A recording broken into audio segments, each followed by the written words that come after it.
ભાવનગર શહેરની મધ્યમાં આવેલ અને લોકોને હરવા ફરવા માટેનું સ્થળ એટલે ગંગાજળિયા તળાવ। જો કે જેવું નામ છે તેવા ગુણ તંત્રએ રહેવા દીધા નથી। આ તળાવમાં ગંગાજળના બદલે ગટરના જળ હોય તેવું લાગે છે। હાલ આ તળાવ ગંદકીનું સ્થળ બની ગયું છે। તળાવમાં ગંદકીના કારણે અસંખ્ય જીવોના મોત થઈ રહ્યા છે, જેને લઈને પક્ષી પ્રેમી અને જીવદયા પ્રેમીઓમાં રોષ જોવા મળ્યો છે।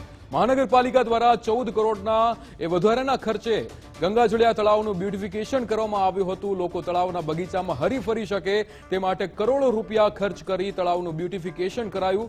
જો કે લોકોને હરવા ફરવાની વાત તો એક બાજુ રહી, પરંતુ તળાવમાં જે પ્રમાણે ગંદકી જામી છે તેના કારણે લોકો આજુબાજુથી પસાર થતા પણ વિચાર કરે છે।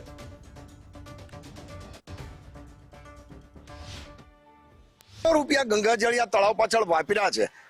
હું એવું માનું વાપર્યા નથી, પણ બગાડ્યા છે। અને છતાં આ ગંગાજળિયાની પરિસ્થિતિ કઈ એજન્સીને તમે કામ આપ્યું છે?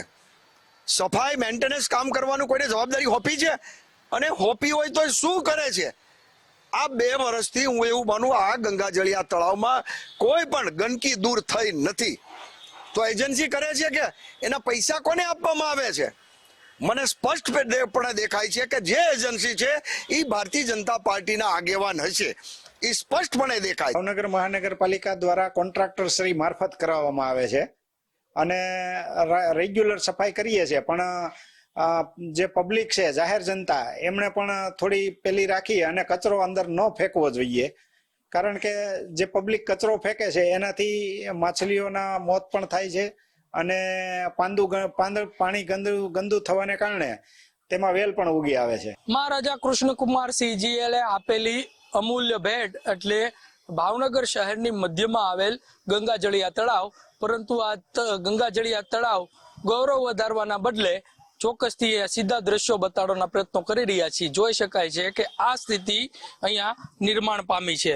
જોઈ શકાય છે કે આ જે ગંગાજળિયા તળાવ છે તે તળાવની દયનીય સ્થિતિ બની ચૂકી છે, પરંતુ ભાવનગર મહાનગરપાલિકા એક બાજુ સ્વચ્છતા અભિયાનના દાવાઓ કરી રહ્યું છે, પરંતુ આ સ્વચ્છતા અભિયાનના દાવાઓની વચ્ચે ચોક્કસથી મહારાજા કૃષ્ણકુમારસિંહજીએ આપેલી અમૂલ્ય ભેટની હાલત આ પ્રકારની અહીંયા થઈ ચૂકી છે। ગંગાજળિયા તળાવમાં જોઈ શકાય છે કે ગંદકી અને કચરાનું જે સામ્રાજ્ય છે તે યથાવત જોવા મળી રહ્યું છે।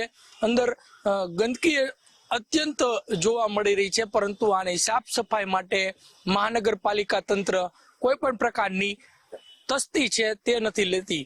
છેલ્લા 2 વર્ષથી અહીંયા આ પ્રકારનું જે નિર્માણ છે, ગંદકી અને કચરાનું સામ્રાજ્ય છે તે થયું છે, પરંતુ મહાનગરપાલિકાને જાણે કે કશું જ ના પડી હોય તે પ્રકારે અહીંયા ગંદકી અને કચરો જે છે તે યથાવત જોવા મળી રહ્યો છે। પરંતુ આ સ્થિતિમાં ક્યારે મહાનગરપાલિકાને બુદ્ધિ આવશે? કેમ કે છેલ્લા 2 વર્ષથી અહીંયા ગંદકી કચરાના કારણે અહીંથી પસાર થતા લોકો અથવા તો અહીંયા ગંગાજળિયા તળાવમાં આવતા લોકોને ક્યાંક ને ક્યાંક આ દુર્ગંધ અને ગંદકી કચરાનો જે સામનો છે તે કરવો પડી રહ્યો છે। તાકીદે આ ગંગાજળિયા તળાવની સાફ સફાઈ કરવામાં આવે તેવી માંગ અહીંના સ્થાનિકો કરી રહ્યા છે।